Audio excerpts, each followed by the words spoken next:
ம்? Please don't. அனி ஒரு அமைதியான புல்வெளியில் வாழ்ந்த ஒரு சிறிய எறும்பு. தன் காலனியில் உள்ள மற்ற எறும்புகளை விட அவள் மிகவும் சிறியவளாக இருந்தாலும் அனி பெரிய மனதுடன் அனைவருக்கும் உதவ விரும்பினாள். ஒரு வெயில் காலை எறும்புகள் மழைக்காலத்துக்கான உணவை சேகரிப்பதில் மும்முரமாக இருந்தன.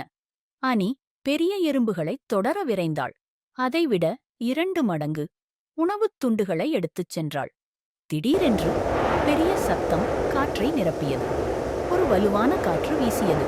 ஒரு பெரிய இலை காலனியின் பாதையில் விழுந்தது. உணவு ஆதாரத்திற்கான அவர்களின் வழியை தடுக்கிறது. பெரிய எறும்பு ஜாக்கி தலையை சொரிந்து கொண்டு, இந்த இலை மிகவும் பெரியது, எங்களால் அதை நகர்த்த முடியாது. பெரிய எறும்பு ரேயன் பெருமூச்சு விட்டு, இது நம்பிக்கையற்றது. பெரிய எறும்புகள் என்ன செய்வது என்று தெரியாமல் சுற்றி வளைத்தன. ஆனால் அனிக்கு ஒரு யோசனை தோன்றியது. அவள் உதவியை நாட முடிவு செய்தாள். அனி அருகில் உள்ள ஓடைக்குச் சென்றாள். அங்கு அவளுடைய நண்பன் ரபி, வலிமையான வண்டு, ஓய்வெடுத்துக் கொண்டிருந்தது. அனி, ரபி, நீங்கள் எங்களுக்கு உதவ முடியுமா? ஒரு பெரிய இலை உணவுக்கான எங்கள் பாதையை தடுக்கிறது. அதை எங்களால் நகர்த்த முடியாது.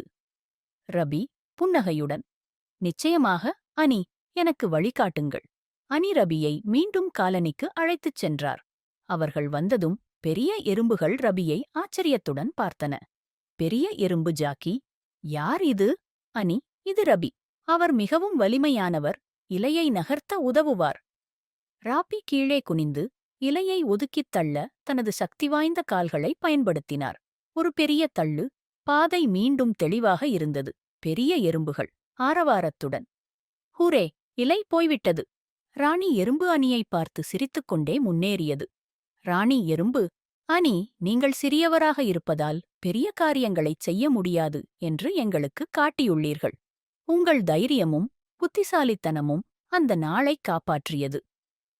அன்று முதல் அனி காலனியில் தைரியமான மற்றும் புத்திசாலி எறும்பு என்று அறியப்பட்டது.